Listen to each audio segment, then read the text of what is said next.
O novo episódio do podcast Cor de Rosa Choque vem num dia muito especial e muito significativo, 8 de janeiro de 2025. É preciso falar sobre esta data.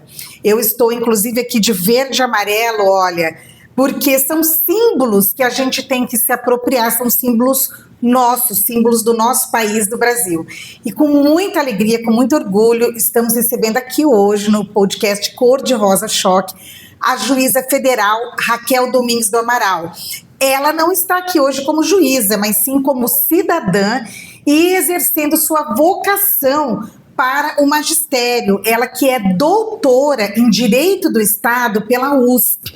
Olha a honra que é para nós estar recebendo aqui uma profissional de tão alto gabarito e que faz questão de exercer a sua função social, divulgando a importância deste livro aqui, ó, que é a nossa Constituição Federal. Então, bem-vinda, Raquel, ao podcast Cor de Rosa Choque. É um podcast destinado a divulgar direitos, em especial direitos humanos e direitos humanos das mulheres, fortalecendo também o meio ambiente e a democracia. É uma honra estar recebendo você aqui e já te passo a palavra para você falar um pouquinho sobre qual é o fundamento jurídico desse dia 8 de janeiro, nós estarmos aqui falando sobre democracia. Qual é o fundamento jurídico da democracia no Brasil?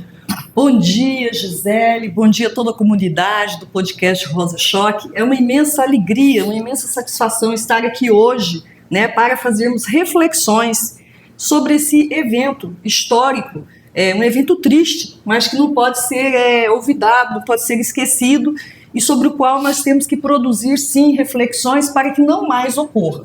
Então, assim, em primeiro momento, eu quero agradecer, te parabenizar por essa iniciativa e dizer que é uma satisfação.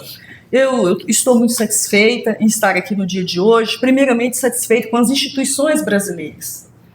Hoje eu acho que a gente não é um dia a se comemorar, é um dia a se refletir, mas nós não podemos deixar de destacar o papel exemplar que as instituições brasileiras tiveram nesse caso.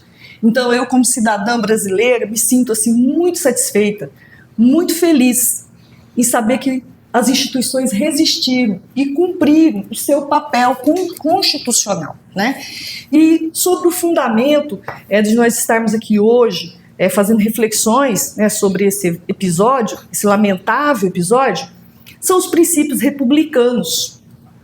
A república, ela é uma conquista da humanidade. Nós falamos em república a primeira vez lá com Júnior Bruto, lá em Roma antiga, na fase da república, e depois esse conceito de república vai ser burilado na modernidade, na América, nos Estados Unidos, e é trazido para o Brasil com a nossa Constituição de 1891, e são princípios que nos são caros. E um dos princípios fundamentais da república, que é a condição sine qua non para a democracia, é a alternância de grupos no poder. É o fair play, é o respeito pelas regras do jogo. Seja você um cidadão, uma cidadã que tem uma ideologia ligada ao campo conservador, seja você que tem uma ideologia mais ligada ao campo progressista, socialista, o importante é que ambos respeitem as regras do jogo, porque isso é um princípio republicano, a alternância de grupos no poder. E o que nós vimos nesse lamentável episódio foi uma violação abrupta e violenta do fair play, das regras do jogo que estão previstas aqui nessa Constituição. E essa Constituição é o nosso contrato social. É uma conquista da sociedade brasileira, legítima, e pela qual nós devemos zelar todos os dias. Eu tenho um compromisso visceral com a Constituição, em primeiro lugar como cidadã, como mãe de 3 filhos, e em segundo lugar, inclusive, como educadora, e em terceiro lugar, como magistrada que sou, porque no dia da nossa posse, como magistrados, nós fazemos um juramento de lealdade à Constituição. E essa lealdade à Constituição, ela não é só uma lealdade formal, ela tem que ser uma lealdade visceral no nosso modo de viver. Então não dá para viver sem respeitar as regras da Constituição e esses princípios republicanos e, sobretudo, o respeito pelos procedimentos, porque o que legitima a democracia é o cumprimento das regras procedimentais. Então, eu vejo que juridicamente esses são os fundamentos. Que interessante, Raquel, muito importante tudo isso que você nos traz. Quando você falava da República, eu me lembrei do livro do Platão, né? A República, que é um diálogo entre personagens, dizendo como deveria ser um regime ideal, né, de organização da sociedade. Ele fala que seria justamente o sistema republicano. E um ponto que me chamou muita atenção nessa obra do Platão foi que ele fala sobre a possibilidade das mulheres guerreiras, que seriam aquelas mulheres que nascem com a vocação para a luta, né? Nascem com a vocação para defender o povo, para defender a comunidade. E aí, então, ele é questionado, mas e essas mulheres não poderiam ter filhos? E ele diz que sim, que poderiam ter filhos, porém que naqueles 7 primeiros anos, né, da vida da criança, ela se afastaria dessa defesa da guerra, dessa defesa da comunidade, para se dedicar à maternidade, e depois ela entregaria na comunidade para aquelas mulheres, né, que têm essa vocação maternal estarem continuando a educação daquela criança, e a mulher então voltar, né, para as guerras, para a defesa do território. E isso me chama muita atenção porque eu entendo que é algo revolucionário, né? Imagina, né, um filósofo da antiguidade já prevendo essa possibilidade. E, no entanto, atualmente nós estamos tendo um movimento contra, né, essa participação das mulheres no espaço público, no espaço político, e isso é algo que também está sendo vilipendiado por aquelas pessoas que no 8 de janeiro de 2023, né, tiveram aquelas atitudes contrárias à igualdade que é proclamada no artigo 1º da Constituição. Então, eu queria que você falasse um pouquinho sobre isso. Você, como cidadã, você falou que você tem 3 filhos, eu também tenho 3 meninas, né? Como que você vivencia essa questão por ser uma mulher, uma magistrada, uma professora universitária e, ao mesmo tempo, ter todas essas tarefas como mãe e como profissional? Olha, Gisele, a condição da mulher, ela é uma conquista muito recente, a nossa participação no espaço público. Né? Se nós formos olhar toda a história da humanidade, e não vou dizer só da humanidade ocidental, mas inclusive de outras culturas, há uma subjugação do papel da mulher, né? Há uma confinação da mulher ao espaço privado, às funções da manutenção vital, né? A maternidade, a geração, a Hannah Arendt fala bastante sobre isso na condição humana. E nós fomos galgando, né, aos poucos, buscando esse espaço, graças às mulheres que lutaram bravamente, as sufragistas, e tantas mulheres que lutaram para que nós tivéssemos esses direitos mínimos que nós temos hoje, porque nós ainda, apesar de existir uma regra de igualdade material entre homens e mulheres na nossa Constituição e nas convenções internacionais, né, como a CEDAW e tantas outras, a verdade é que há uma resistência cultural à estada da mulher no espaço público.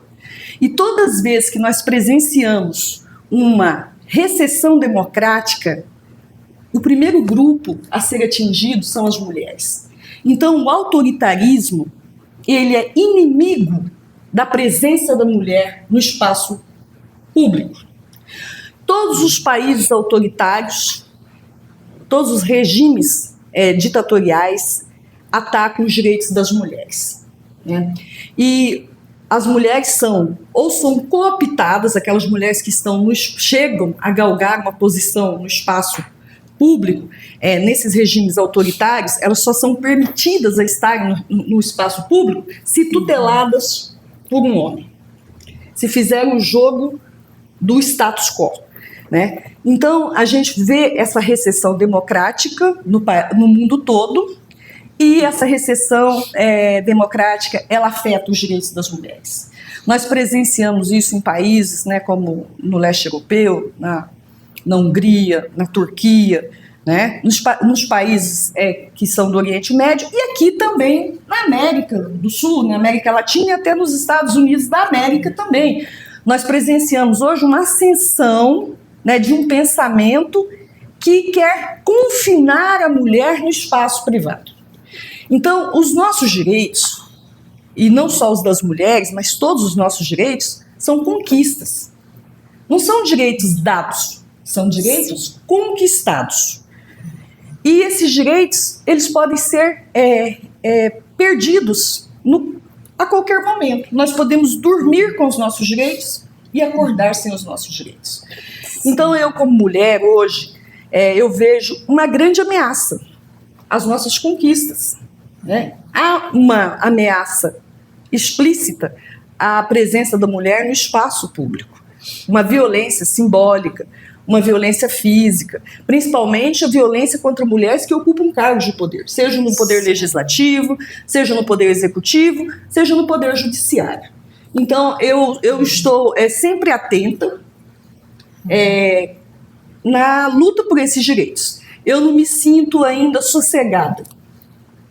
Eu não me sinto segura de que minha filha, que hoje tem 15 anos, terá os mesmos direitos que eu tenho hoje. Sim. Isso vai depender da nossa postura.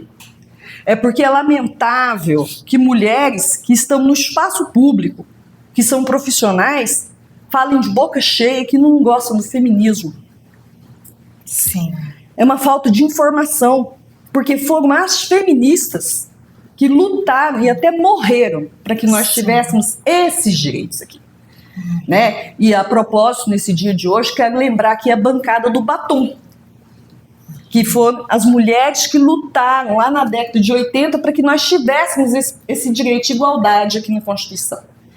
E muitas dessas parlamentares da bancada do batom, elas foram até esquecidas, apequenadas. Sim. Tá? Há um processo de apagamento dessa nossa luta histórica. Então, nós temos de ter um compromisso visceral todos os dias. Eu não me sinto confortável, tá, Gisele? Eu sinto no estado de vigília constante acerca dos direitos das mulheres no nosso país. Vigília constante, olha que palavra importante, vou pegar essa sua lição para mim, porque às vezes a gente se distrai e a gente não percebe o quanto que a gente acaba no dia a dia reforçando, né, alguns comportamentos, alguns conceitos machistas. Vou te falar uma questão pessoal aqui, um bate-papo, né? Eu, quando fiz 50 anos, eu me dei conta, e aí eu parei e pensei, nossa, eu não conheço praticamente a Gisele solteira, porque eu fiquei só 18 anos da minha vida solteira. E se a gente pensar que grande parte desses 18 anos era a infância e adolescência, e aí eu me peguei pensando, nossa, mas será que eu também não estou sendo, assim, conivente, né, com a ideia de que a mulher precise sempre de um homem para validá-la, né? A Simone de Beauvoir fala muito sobre isso no livro dela, No Segundo Sexo. Ela fala que a mulher, né, ela passa a ter valor nessa sociedade machista que nós vivemos a partir do momento que ela tem um homem ao lado, né? Então, até que ponto que a gente acaba reforçando certos comportamentos? Por exemplo, eu gosto muito de cozinhar, tenho panelas grandes. Quem vai na minha casa fala, mas quem que come tudo isso nessas panelas? Eu falo, eu gosto de chamar os amigos e fazer alguma coisa no final de semana e tal. E aí um dia uma filha minha me questionou, falou, mãe, mas será que você realmente gosta de cozinhar, ou será que você está reproduzindo um comportamento que era o comportamento da sua avó, da sua mãe? Então são coisas que a gente tem que se questionar, não que você não possa cozinhar, mas que você faça isso realmente pelo prazer e não reproduzindo um comportamento, porque de repente aquele tempo que você está lá cozinhando naquelas grandes panelas, você poderia estar estudando, você poderia estar fazendo alguma outra atividade, né? Então acho que são assim questões que a gente tem que se colocar em vigília constante, como você, né, nos alertou. Muito obrigada, Raquel, por essa reflexão. E você também trabalha com justiça restaurativa, né? Nesse dia 8 de janeiro de 2025, que nós estamos nesse episódio relembrando o 8 de janeiro, lá de 2023. Qual a importância da justiça restaurativa nesses processos que estamos vivendo? Olha, Gisele, uma das ferramentas mais potentes da justiça restaurativa são as comissões de verdade. Então, quando nós temos um fato histórico, traumático, né, que afeta toda a comunidade, e o 8 de janeiro foi um fato histórico, traumático para todos os envolvidos, para aqueles que participaram diretamente, né, dos atos ilícitos, como para toda a comunidade nacional, de presenciar tamanha violência, né, em um momento quase que de disruptura democrática. Então, nós temos que pensar esse fato também pela perspectiva restaurativa. Nós temos que falar sobre isso, né? As comissões de verdade, os círculos de paz, são ferramentas da justiça restaurativa, que não elidem, que não afastam a questão da responsabilidade de quem pratica atos ilícitos, mas que traz uma possibilidade de diálogo sobre esses fatos, de reflexão sobre esses fatos, pela ótica da vítima. E eu acho que nesse caso a vítima é toda a sociedade brasileira, é a própria, as instituições, né? E sobretudo as pessoas que vivem no Brasil, que lutaram pelas conquistas dos seus direitos, né? A nossa comunidade brasileira é a grande vítima, mas também pela ótica dos ofensores, né? Nós temos que entender o que se passa na cabeça dessas pessoas. A nossa formação filosófica, política, contratualista, a gente parte de um pressuposto, né, baseado lá em Rousseau, no John Locke, do grande contrato social, de que todos nós somos seres racionais e civilizados e que vamos dialogar num grande contrato social e que nunca haverá disruptura desse contrato, descumprimento desse contrato, de que não existem paixões, emoções, violências e afetividades envolvidas na política e no jogo democrático. E essa é uma postura que nós temos que rever.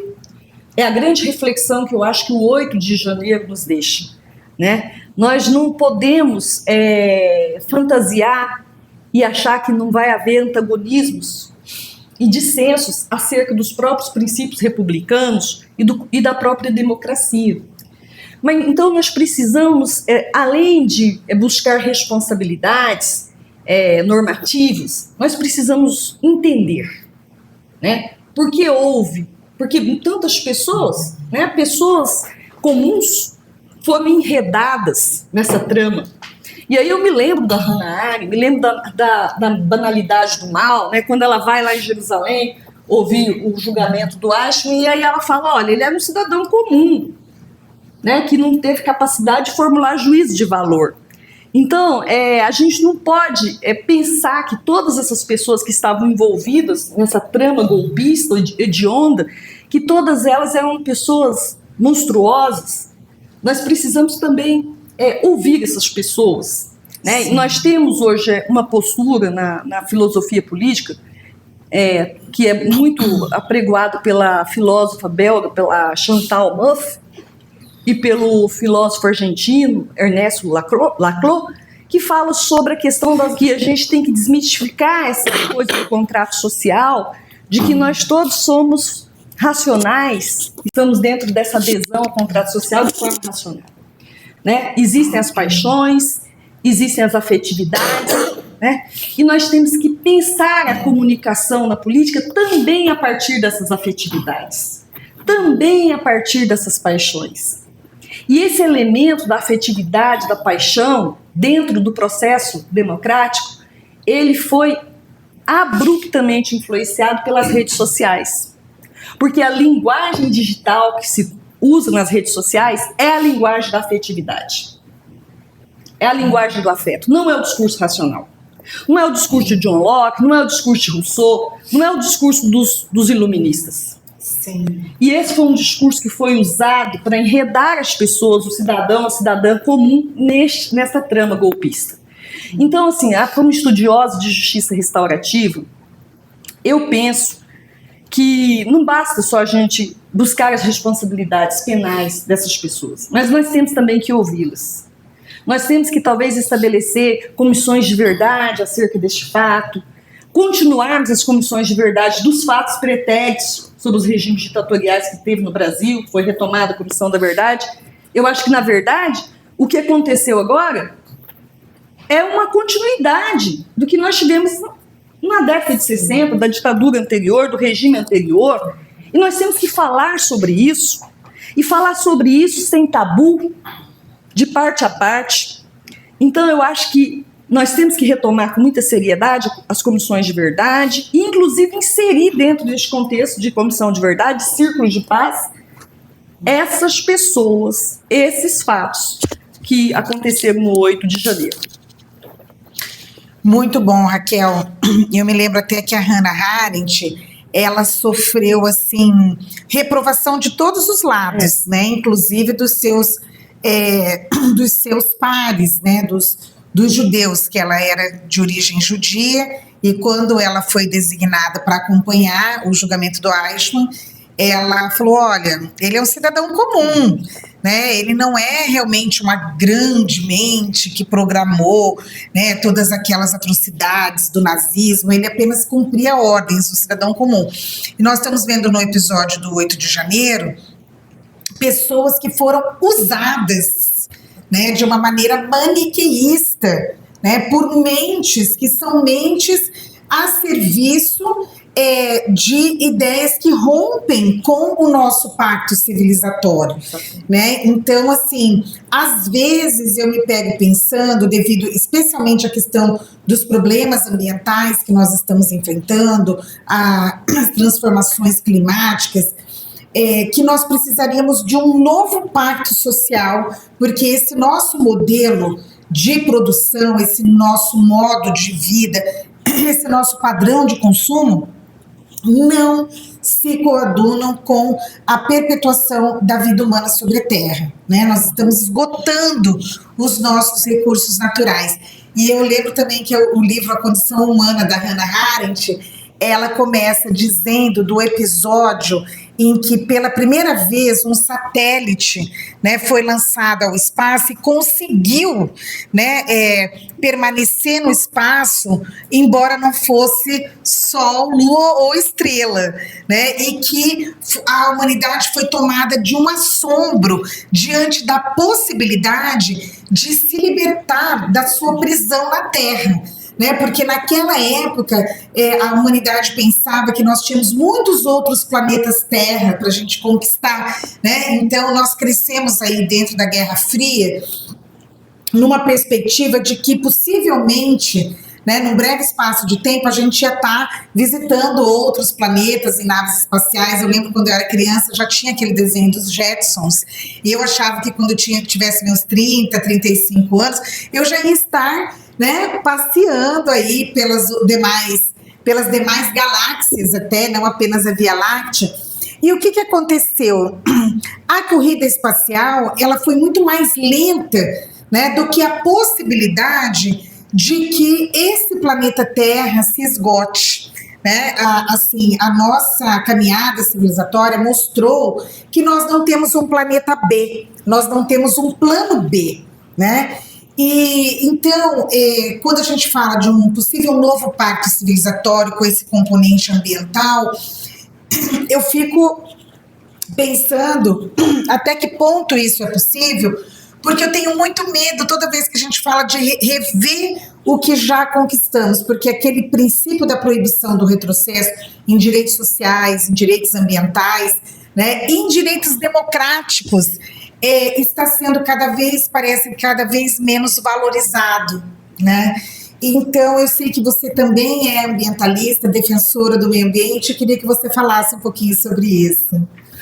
Olha, Gisele, eu me lembro de um trecho do livro da Hannah Arendt, que você mencionou, que me fez refletir sobre muita coisa, é quando ela fica ali inconformada, né, com essa visão dos jornalistas de que nós poderíamos nos libertar da Terra.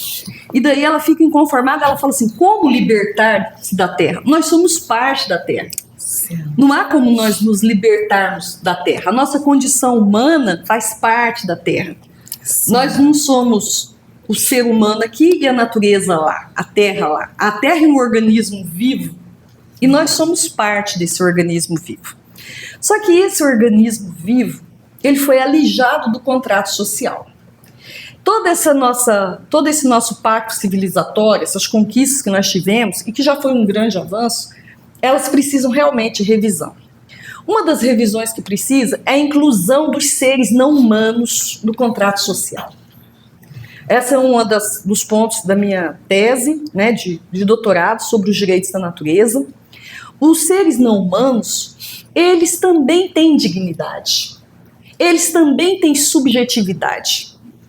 Mas a modernidade, né, os excluiu completamente. Até porque a modernidade, ela objetificou também o ser humano. Com a modernidade, nós temos o colonialismo, que objetifica os povos originários. O que se dirá da natureza? A natureza foi transformada em mercadoria. Há aquela visão fetichista da mercadoria, né? Não, é negado o valor intrínseco da natureza. A natureza é vista apenas como um recurso, como uma mercadoria. A terra transforma-se numa mercadoria que é negociada em títulos. E nós negamos a nossa unidade com a natureza. E toda a nossa teoria contratualista, no qual se funda a nossa Constituição, ela exclui a natureza, ela exclui as plantas, os animais, os ecossistemas do pacto social. Então, quando nós pensamos numa revisão desse nosso pacto civilizatório, nós temos que trazer para esse contrato social a natureza, reconhecer o valor intrínseco dos ecossistemas, das plantas, dos animais e dar voz na roda do discurso. E aí algumas pessoas me dizem, mas como vai dar voz para a natureza? Ela pode ser representada, a natureza no seu aspecto silvestre pode ser representada pelos povos originários, que também relacionam com a natureza, que tem uma relação com a natureza a partir da sua identidade, e não como propriedade, como mercadoria. As associações de defesa do meio ambiente também podem representar a natureza e o próprio Ministério Público. Então a gente tem que retomar o reconhecimento da dignidade, né, uma dignidade e um valor intrínseco da Terra, enquanto organismo vivo, dos oceanos, das montanhas, dos animais, das plantas, e incluí-las, né, dentro do pacto social. Um outro aspecto da revisão do nosso pacto social, do nosso pacto civilizatório, é sobre a linguagem. É partir desse pressuposto de que nós não comunicamos só pelo discurso formal, abstrato, que foi forjado lá na modernidade, no iluminismo e também na Grécia Antiga. Nós nos comunicamos por outras perspectivas, nós nos comunicamos pela nossa afetividade. Os afetos têm uma potência enorme, que é ignorada pelo nosso pacto civilizatório. Agora a gente teve uma evolução, né, no Brasil, uma grande evolução jurídica, como, por exemplo, o princípio da afetividade, que é reconhecido no direito de família, e a identidade das pessoas a partir das suas afetividades. Mas nós temos que trazer a comunicação afetiva, considerar o aspecto afetivo dentro do nosso pacto civilizatório, para a gente avançar no século XXI. Mas, realmente, quando nós pensamos em fazer essa retomada, eu tenho um certo receio. Porque, na verdade, nesse momento, nós temos um ataque. Sim.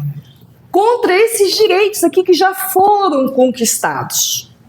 E esses direitos não são apenas normas, são corpos, vidas que foram ceifadas para que nós tivéssemos esse mínimo de garantia.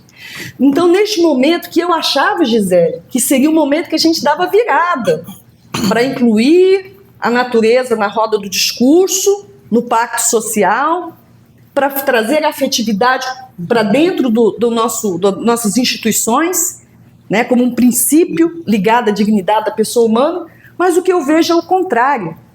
É um ataque frontal e visceral àqueles direitos iluministas lá da modernidade que nós conquistamos. Então, ao invés de avançar, a gente está correndo risco de retroceder, de andar para trás. quando a gente vê mulheres se posicionando contrárias ao feminismo, é um exemplo do que nós estamos dizendo, né, Raquel? Quando nós vimos lá no 8 de janeiro de 2023, né, aquelas pessoas inconformadas com o resultado das urnas, o que você falou no início da nossa conversa, né, as regras do jogo foram colocadas, né, os players jogaram e aí o resultado não foi aceito por quem perdeu. Um argumento que eu fico assim estupefata é aquele que questiona a lisura das urnas, porque justamente aquela linha de pensamento que sagrou-se vencedora, né, com o Bolsonaro, foi a linha de pensamento que passou a questionar as urnas. Então, é algo assim inimaginável, né? Se ele foi eleito pelas urnas eletrônicas, como é que daí ele passa a questionar e quer o voto de papel?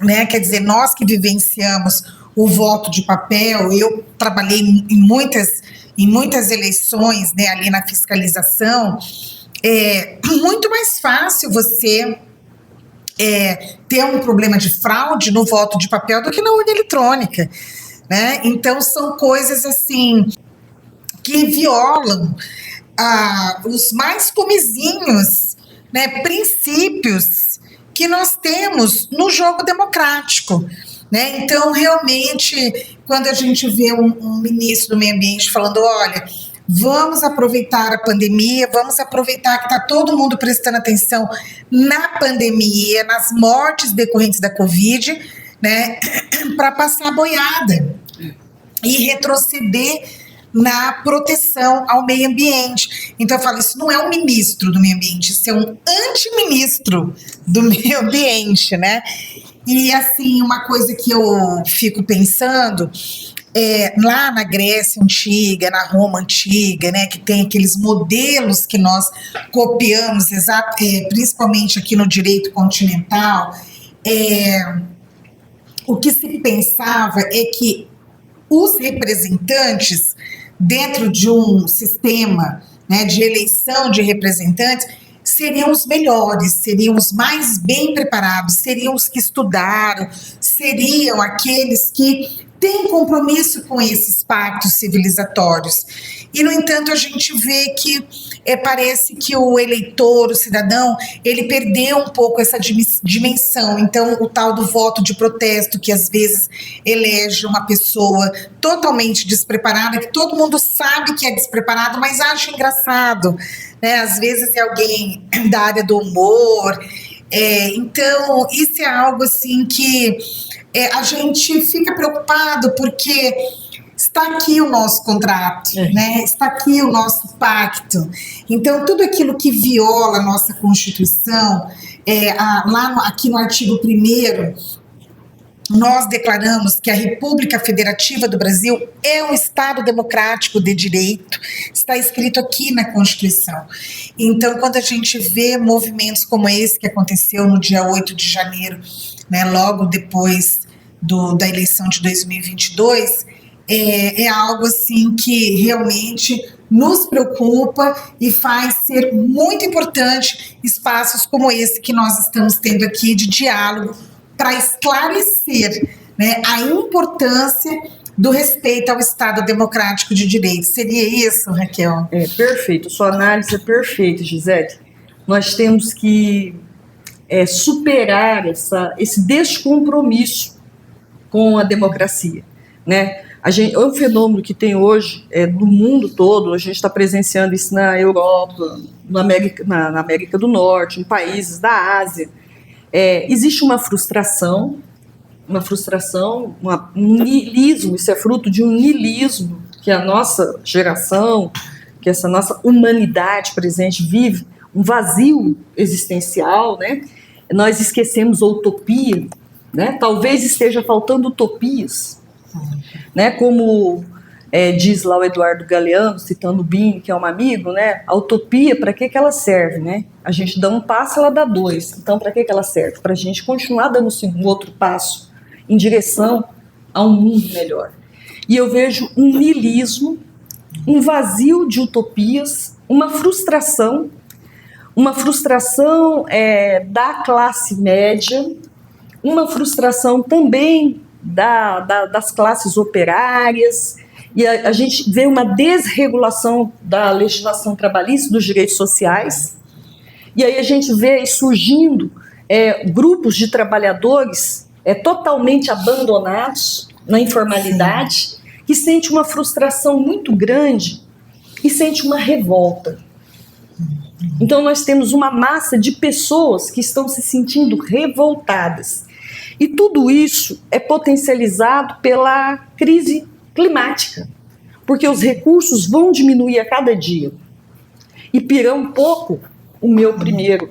Infelizmente, essa é uma máxima do egoísmo obesiano que nós verificamos na humanidade, que ainda precisa de evoluir bastante.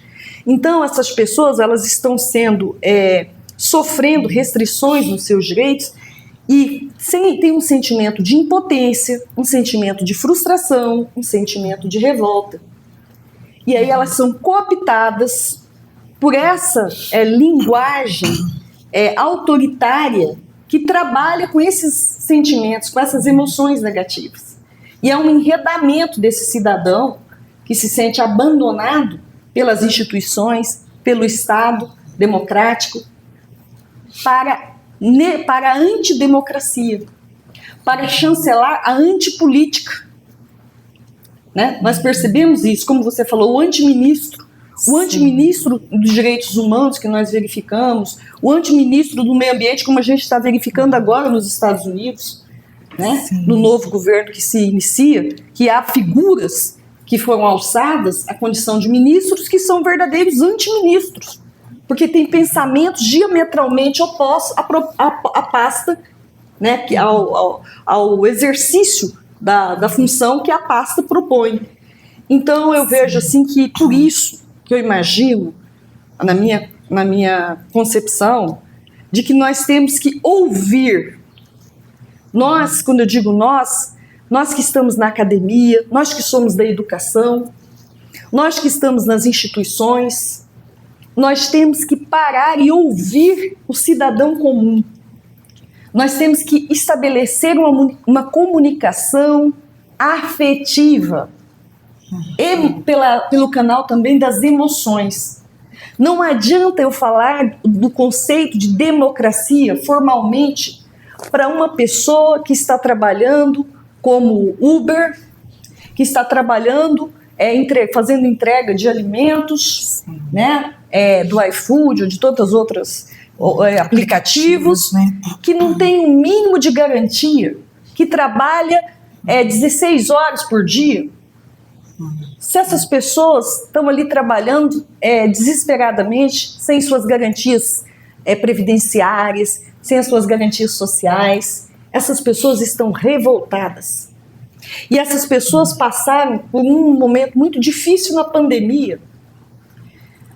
A pandemia demonstrou que a crise climática ela não atinge as pessoas de forma igual. Né? Existe aquilo que nós chamamos de racismo ambiental, que você bem sabe. Sim. Que a crise ambiental está afetando as pessoas que estão em condições desfavoráveis de forma mais impactante. Sim. Então, nós temos que dialogar com essas pessoas. Nós que somos os guardiões, as guardiãs desses princípios republicanos, desses direitos conquistados, dos princípios democráticos, nós temos que falar com essas pessoas.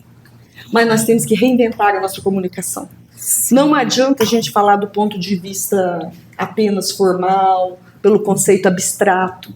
A gente tem que ouvir as histórias dessas pessoas e dar esperança para elas e resgatar a utopia novamente. Puxa, que importante que você está falando, Raquel, especialmente esse diálogo, né, de como tornar aquilo que nós pensamos, né, aqueles nossos compromissos civilizatórios, como tornar isso algo querido pela maioria, né, algo que seja valorizado, né, pela maioria das pessoas, especialmente aquelas mais atingidas, como você falou, né, as pessoas que estão nessas frentes de trabalho precarizadas, né, motoristas de aplicativo. Aqui na esquina, né, do meu escritório, é um ponto que, por ser próximo ao shopping Campo Grande, muitos trabalhadores, né, que prestam serviços nos aplicativos ficam ali reunidos aqui embaixo de uma árvore, onde tem uma sombra, né, esperando para correr ao shopping, pegar alguma coisa e fazer entrega. E às vezes chove, eles estão lá ao relento, né? Tem horários que o sol é muito quente e eles estão lá.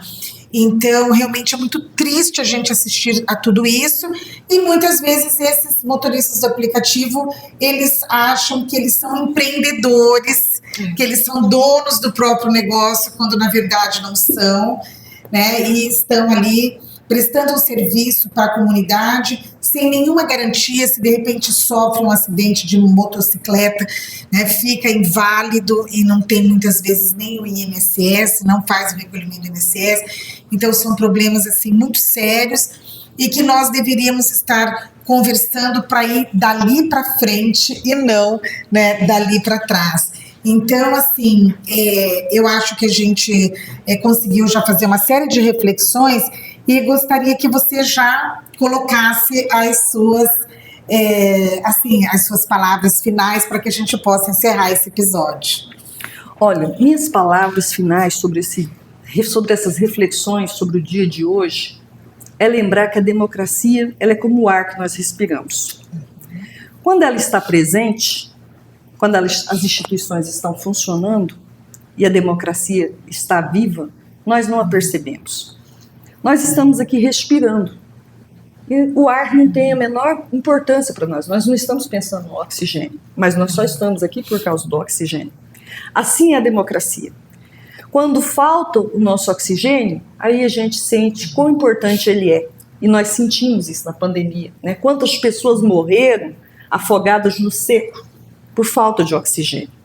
Assim também, meus amigos, minhas amigas, é a democracia. A gente não está vendo ela, mas as instituições estão funcionando, garantindo os nossos direitos mínimos. O direito de transitar na rua sem morrer, sem sofrer uma abordagem violenta. Sim. Tá? O direito de não ter as nossas casas invadidas sem mandados e sermos retirados de nossas casas na calada da noite, como já aconteceu neste país, com muitas pessoas. E não estou falando de pessoas que eram engajadas dentro de uma guerrilha urbana ou uma guerrilha rural, coisa do tipo. Cidadãos e cidadãs comuns, generosos, que apenas queriam ter uma vida digna. Muitos sumiram, foram retirados das suas casas e sumiram, nós não encontramos nem os corpos. Então, a democracia é essencial para a nossa vida. Sim. Ela influencia em tudo, no nosso andar, no nosso ir e vir, na nossa ida ao mercado, na nossa fala com os nossos amigos. Então vamos valorizar a democracia. E ela não é uma conquista eterna, não é algo dado, é algo conquistado. E que se tem que fazer a manutenção todos os dias. Como nós temos que fazer a manutenção dos nossos relacionamentos afetivos todos os dias. Nós também temos que alimentar e fazer essa manutenção das instituições democráticas, todos os dias. E acreditar que ela pode não ser perfeita, mas ela foi uma grande conquista da humanidade, a democracia. E essa democracia está garantida aqui. E este é o maior patrimônio do povo brasileiro. E nós temos que defender todos os dias, em todos os momentos. Essa é a minha palavra. Raquel, antes de encerrar, chegou uma pergunta para nós aqui pela live do Instagram, da Celi Medeiros. Ela perguntou assim: quais as principais ameaças à democracia que você identifica nos últimos anos e como as mulheres podem atuar para combatê-las?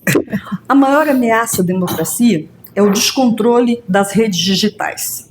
É a falta de regulação das grandes corporações digitais. Essa é uma ameaça para a democracia, porque não existe poder sem responsabilidade. Poder sem responsabilidade chama-se tirania. E o que Zuckerberg postulou ontem para o mundo, sem assombro, foi o exercício da tirania.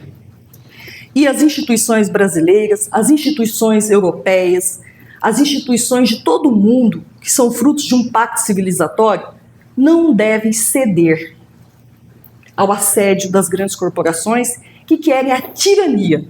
Por quê? Porque não controlar a veracidade das informações é postular o exercício da ilicitude, as escâncaras. Então, a grande ameaça à democracia hoje é a tirania das corporações digitais. E nós, mulheres, homens, nós temos que exercer esse controle a partir da nossa consciência. Nós temos que ser soberanos. Nós somos cidadãos soberanos no exercício da nossa consciência e na formação de juízo de valor. Nós temos que checar a origem de informações, nós temos de ter honestidade. Não interessa se você é conservador ou se você é progressista, você deve ter um compromisso com a licitude, com a honestidade, com a verdade. Porque, Gisele, as grandes religiões, todas elas, dão valor à verdade. Sim. Se nós formos lá na Bíblia, o que está escrito? Que Satanás é o pai da mentira. E o que é a fake news? A fake news é a mentira. Então, se você se diz um cidadão, uma cidadã cristã, que tem um mínimo de comprometimento com os valores cristãos, o mínimo que você pode fazer é checar a veracidade das informações que você replica. E censurar, mas eu não digo uma censura moral, uma censura institucional, formar um juízo de valor sobre essas informações. Então nós temos que dizer não para fake news, nós temos que dizer não para essa tirania das corporações que são proprietárias das redes digitais. Foi muito importante que você trouxe esse assunto à tona, Raquel. O Mark Zuckerberg, né, que é o diretor executivo da empresa Meta, né, que controla o Facebook e o Instagram. Ele adotou essa medida, né, acabou com um programa que filtra, né, as fake news nas redes sociais para evitar que elas permaneçam nas redes. Eles tiraram esse controle. Ele diz que com o apoio do Donald Trump ele pretende, né, fortalecer essa política, o fim desse programa no mundo todo, e eles se referem à América Latina, dizendo que há tribunais clandestinos na América Latina. Como assim? Né? Que tribunais clandestinos? Será que ele estava se referindo à Suprema Corte do país, que é um simulacro da democracia, um simulacro do Estado Democrático de Direito? Você começou a nossa conversa aqui falando, né, sobre a importância das instituições estarem funcionando, porque o 8 de janeiro ele tentou justamente acabar com as instituições, né? E ainda bem que as instituições resistiram, que o povo brasileiro resistiu, porque a maioria desse povo brasileiro havia feito uma escolha nas urnas, né, de maneira democrática. Então o respeito a essa escolha é um pressuposto da democracia, e também ainda bem, né, que venceu o que está aqui, né, no artigo 1º da Constituição, que a República Federativa do Brasil é um Estado democrático de direito. Então, você que acompanhou aí, né, esse episódio, quem acompanhou pelo Instagram, nossa live, quem acompanhou aí o episódio do podcast Cor de Rosa Choque, quero agradecer a sua participação, né, dizer para você seguir as nossas redes. Você pode acessar tanto no Instagram quanto no YouTube, Facebook, com o endereço Gisele Marques Advogada. Você acessa todos esses conteúdos, e quero agradecer imensamente, doutora Raquel, pela sua presença aqui. Assim, foi um passeio, né, pelo pensamento democrático, um passeio pelo pensamento da inclusão social, o compromisso ambiental, a justiça ambiental, né, que é algo que nós estamos lutando, né? Então, muito obrigada. Para mim é um orgulho receber uma pessoa assim, com tão alto gabarito, né? Você que é doutora em Direito do Estado pela USP e professora universitária, militante da justiça restaurativa e uma cidadã, né, preocupada em deixar dias melhores para todas e para todos. Então, muito obrigada. Espero que possamos estar juntas também em outro momento. E você acompanhe conosco os demais episódios do podcast Cor de Rosa Choque. O episódio 1 era Mulheres que Inspiram. Em março nós fizemos Mulheres na Ciência. E hoje aqui estamos, então, né, com o 8 de janeiro. As reflexões para não repetir esse episódio tão triste da história brasileira. Obrigada a você, obrigada, Raquel. Vamos em frente. Obrigada, José.